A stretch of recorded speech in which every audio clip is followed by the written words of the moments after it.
चलिए बहुत important question देखते हैं।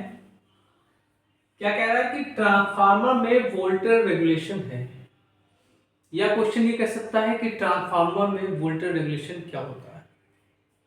V02 minus V2 upon V2 into 100, V02 minus V2 upon V02 into 100, V2 minus V02 upon V02 into 100 और none. देखिए पहले हम लोग वोल्टेज रेगुलेशन जान लेते हैं क्या होता है, फिर आप लोग खुद ही समझ जाएंगे वोल्टेज रेगुलेशन होता क्या है। देखिए ये आपका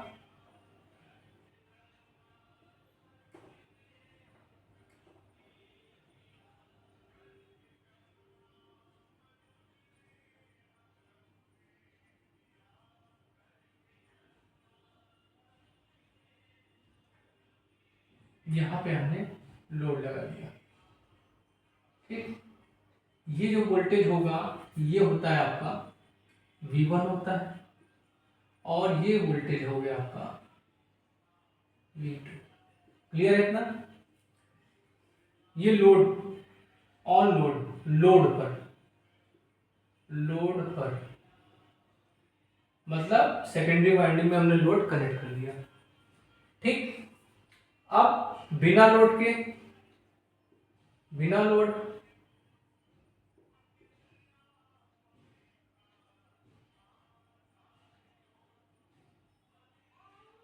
ये आपका V1 हो गया, ये आपका L1 हो गया, ये आपका L2 हो गया, ये आपका L1 हो गया, ये आपका L2 हो गया। यहाँ पे जो वोल्टेज है इसको हमने बोल दिया V02। तो देखिए वोल्टेज रेगुलेशन क्या होता है कि बिना लोड पे ट्रांसफार्मर का आउटपुट वोल्टेज और लोड की कंडीशन पे ट्रांसफार्मर का आउटपुट वोल्टेज का जो अंतर होता है उसी को हम वोल्टेज रेगुलेशन कहते हैं। It means voltage regulation equal to हो जाएगा VR% equal to V02 minus V2 upon V2 into 100। इसको बोलते हैं हम लोग वोल्टेज रेगुलेशन,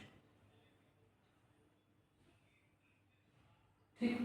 तो इस हिसाब से आपका ये आंसर पहला बिल्कुल सही है, ठीक। कुछ बुकों में आपको वोल्टेज रेगुलेशन ये मिलेगा, किस तरह से मिल सकता है ये तीनों में बता देता हूं। कुछ बुकों में आपको मिलेगा VNL minus VFL upon VFL into 100, ये भी आपको वोल्टेज रेगुलेशन है। कुछ बुकों में आपको मिलेगा VR% equal to E0 minus V upon V into, ये भी आपका वोल्टेज रेगुलेशन है, ठीक।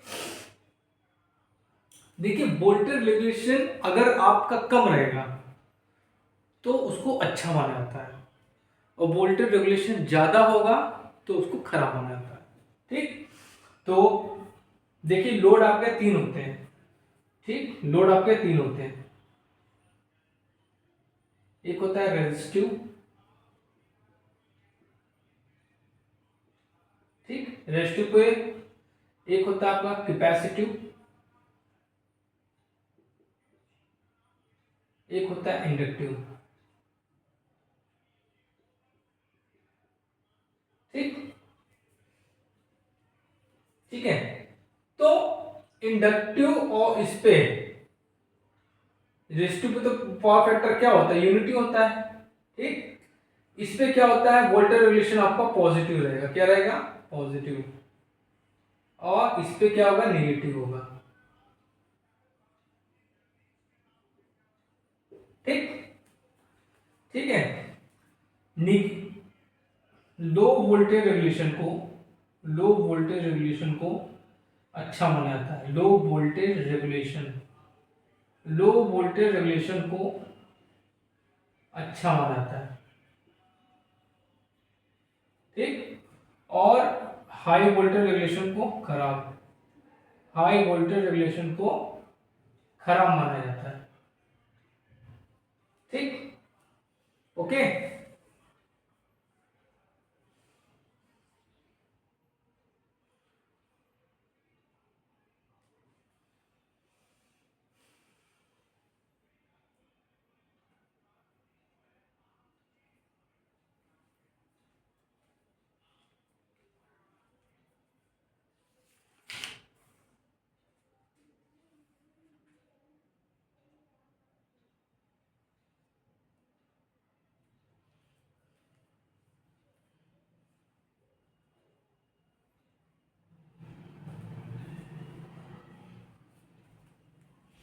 देखिए, हाईएस्ट लो वोल्टेज रेगुलेशन प्राप्त करने के लिए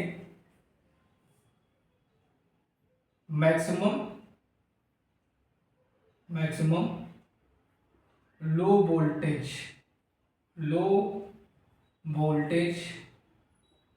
रेगुलेशन प्राप्त करने के लिए कंडीशन क्या होती है? वोल्टेज रेगुलेशन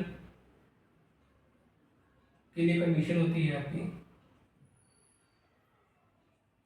ये होती है tan phi equal to minus R20 upon X20। ठीक है, जैसा कि मैंने आपको बताया, जो लो वोल्टेज रेगुलेशन होगा वो अच्छा माना जाता है। तो हाईएस्ट लो वोल्टेज रेगुलेशन प्राप्त करने के लिए जो कंडीशन है, ये क्या है? tan phi equal to minus R02 upon X02। ठीक, ये मैंने आपको बताया था, R02 क्या होता है, X02 क्या होता है। ठीक है, और हाई वोल्टेज मैक्सिमम पाने के लिए मैक्सिमम, ठीक है, मैक्सिमम पाने के लिए इसके लिए कंडीशन क्या है? tan phi इक्वल टू, इसको उलट देंगे, क्या हो जाएगा?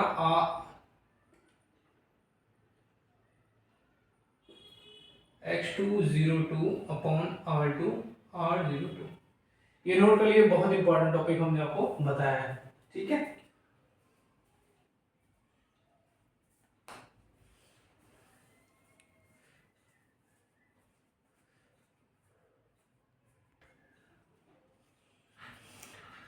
देखिए अगला क्वेश्चन बहुत इंपॉर्टेंट है।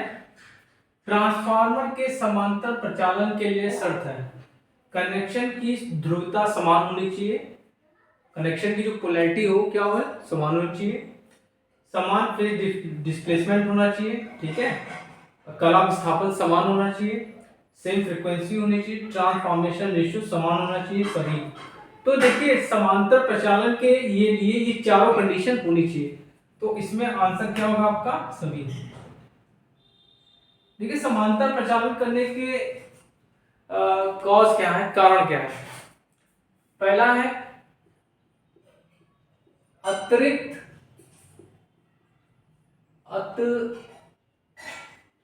अतिरिक्त देखिए, समांतर प्रचालन करने से क्या क्या आपको फायदा मिलेंगे? क्या है? पहला कि एक्स्ट्रा एक्स्ट्रा एक्स्ट्रा ट्रांसमिशन, ठीक है, इससे क्या होगा? जो बिजली का ट्रांसमिशन होगा वो क्या होगा? एक्स्ट्रा हो जाएगा। ठीक है, दूसरा पॉइंट क्या है? इफिशियंसी इंक्रीज होगी। इफिशियंसी क्या होगी? इंक्रीज होगी। ओके, उपकेंद्रों की जो इफिशियंसी होगी क्या होगी? ज्यादा हो जाएगी। और क्या होगा?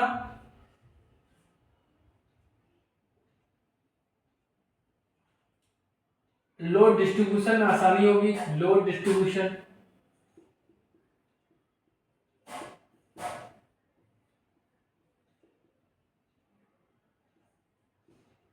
और क्या होगा?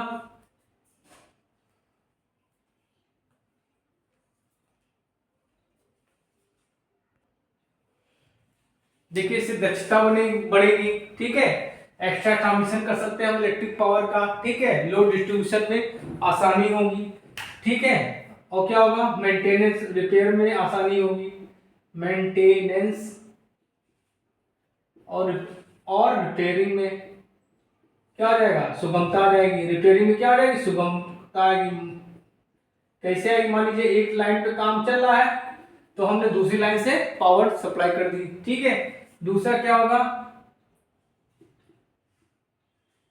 मतलब क्या होगा, कंटिन्यूटी आ जाएगी। जो बिजली इलेक्ट्रिक पावर है उसको वितरित करने की क्या आ जाएगी, कंटिन्यूटी आएगी, मतलब कोई ब्रेक नहीं होगा, ठीक है। क्या आ जाएगी, कंटिन्यूटी आएगी।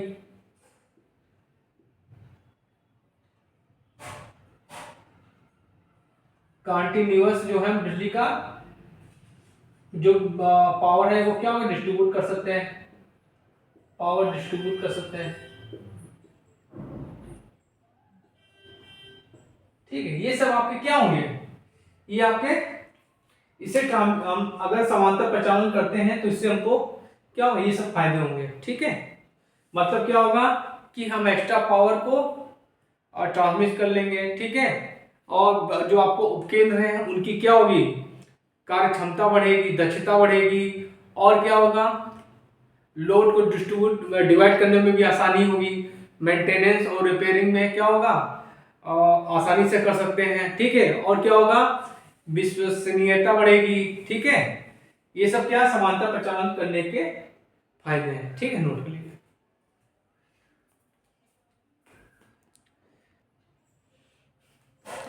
अब देखिए बहुत इंपॉर्टेंट क्वेश्चन है ये, कह रहा है कि एसी वेल्डिंग सेट के लिए ट्रांसफार्मर का प्रयोग किया जाता है। एसी वेल्डिंग सेट में किस ट्रांसफार्मर का प्रयोग हम लोग करते हैं, बूस्टर का, स्टेप डाउन का, स्टेप अप का और नल का। चलिए पहले सबके बारे में बता देते हैं। इसमें तो आंसर हो जाएगा आपका स्टेप डाउन ट्रांसफार्मर, किसका, स्टेप डाउन का, ठीक। देखिए स्टेप अप ट्रांसफार्मर क्या होता है, step up transformer, step up transformer में जो होता है नंबर ऑफ टर्न्स जो होते हैं सेकेंडरी के वो ज्यादा होते हैं N1 से, ठीक। स्टेप डाउन में क्या होता है,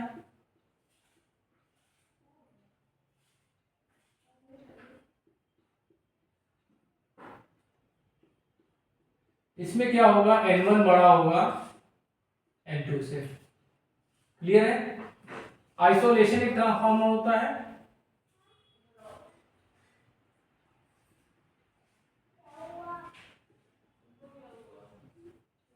जिसमें N1 जो होता है N2 के बराबर होता है, ठीक।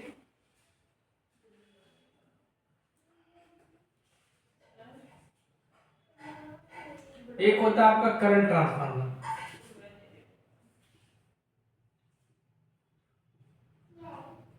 ये आपका step up transformer, step up, ठीक है, ठीक है।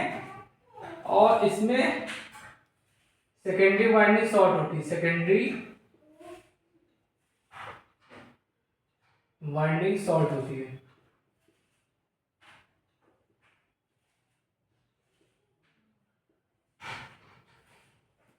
ठीक है। पोटेंशियल ट्रांसफार्मर,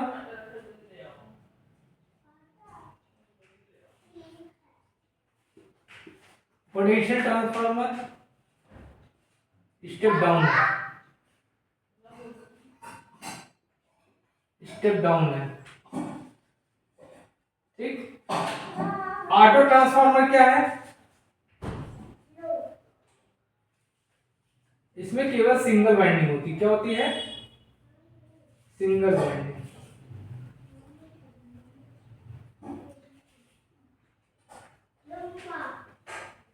किसमें यूज करते हैं, वोल्टेज रेगुलेशन, वोल्टेज रेगुलेट करने के लिए,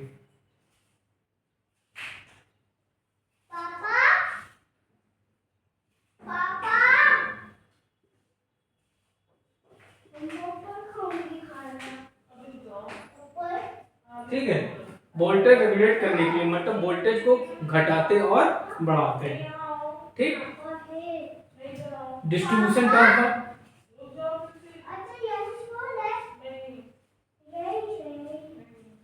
डिस्ट्रीब्यूशन ट्रांसफार्मर क्या होता है, ये आपका स्टेप डाउन ट्रांसफार्मर होता है,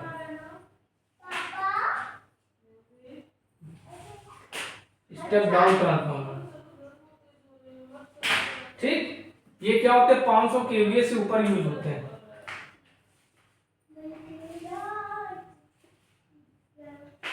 ठीक है, नोट कर लीजिए।